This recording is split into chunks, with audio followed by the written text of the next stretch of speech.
Assalamualaikum warahmatullahi wabarakatuh. Di video kali ini kita akan membahas mengenai masalah pinjaman online ya teman-teman, terkait solusi gagal bayar pinjaman online. Nah, ini mungkin hal-hal seperti ini perlu kita perhatikan teman-teman, siapa yang menyebarkan hoaknya dan siapa yang menyebarkan informasinya. Apakah itu fakta, apakah itu benar atau enggak? Ini harus kita pelajari dan kita cari tahu ya teman-teman, kita harus kaji ulang. Nah, ketika ada seseorang oknum yang ingin mengambil keuntungan dari para orang-orang yang gagal bayar dan telat bayar seperti ini, maka dia akan memanfaatkan momen-momen seperti ini teman-teman, dengan menjadikan sebagai ya sebuah bisnis di mana kata-katanya dia bisa itu menghapus semua data pinjol. Mungkin dari pinjaman online Aku Laku, Kredit Pintar, Kredivo dan lain sebagainya.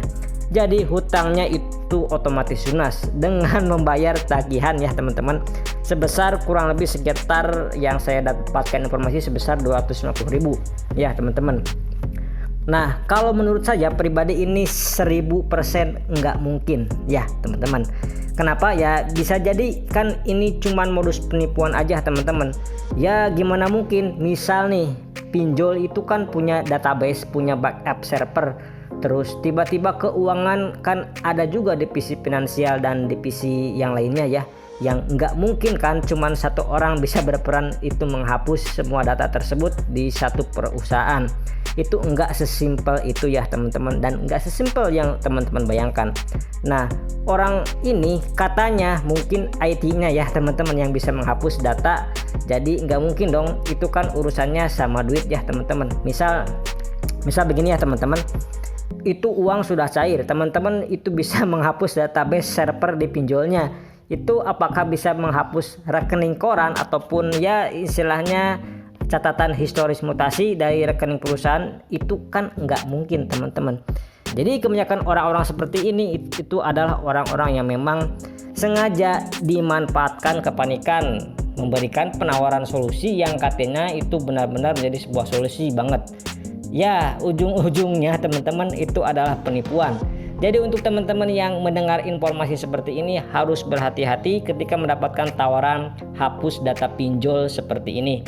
Karena logikanya simpel ya teman-teman, kalau dia saja bisa menghapus data pinjol seperti ini, kenapa dia itu enggak mengajukan pinjol aja sebanyak-banyaknya teman-teman, lalu dia hapus sendiri datanya? Ya seperti itu ya, itu adalah pertanyaan mendasar terkait hapus data pinjol.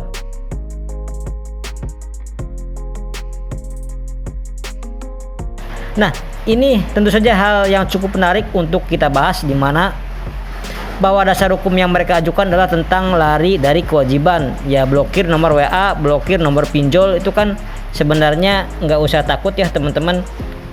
Itu kan adalah hak saksi teman-teman untuk memblokir nomor siapa. Karena itu adalah nomor handphone teman-teman. Harusnya teman-teman nggak usah dihiraukan ya teman-teman, karena mereka sebenarnya adalah mencari masalah hutang piutang seperti ini. Dan kebanyakan dari pihak pinjol itu adalah pihak ketiga yang terus-menerus menagih, meneror, bahkan akan mendatangi ke rumah teman-teman. Jangankan gitu, kita enggak angkat telepon dari mereka itu juga enggak masalah ya teman-teman. Itu adalah hak asasi teman-teman, sehingga teman-teman enggak perlu takut ancaman ataupun apapun itulah ya teman-teman. Dan satu hal lagi ya teman-teman, slik OJK teman-teman itu pasti akan menjadi jelek ketika teman-teman itu tidak membayar ataupun gagal bayar di pinjaman online tersebut. Tapi itu nggak perlu takut ya terkait risiko-risiko dari DC tersebut. Saran saya teman-teman, tetap cari kerja, tetap cari uang. Nah nanti ketika teman-teman itu sudah mempunyai uang, teman-teman baru bisa membayar hutang pinjol tersebut. Sekian dulu di video kali ini, mudah-mudahan informasi ini bermanfaat untuk teman-teman semuanya. Saya pamit, wassalamualaikum warahmatullahi wabarakatuh.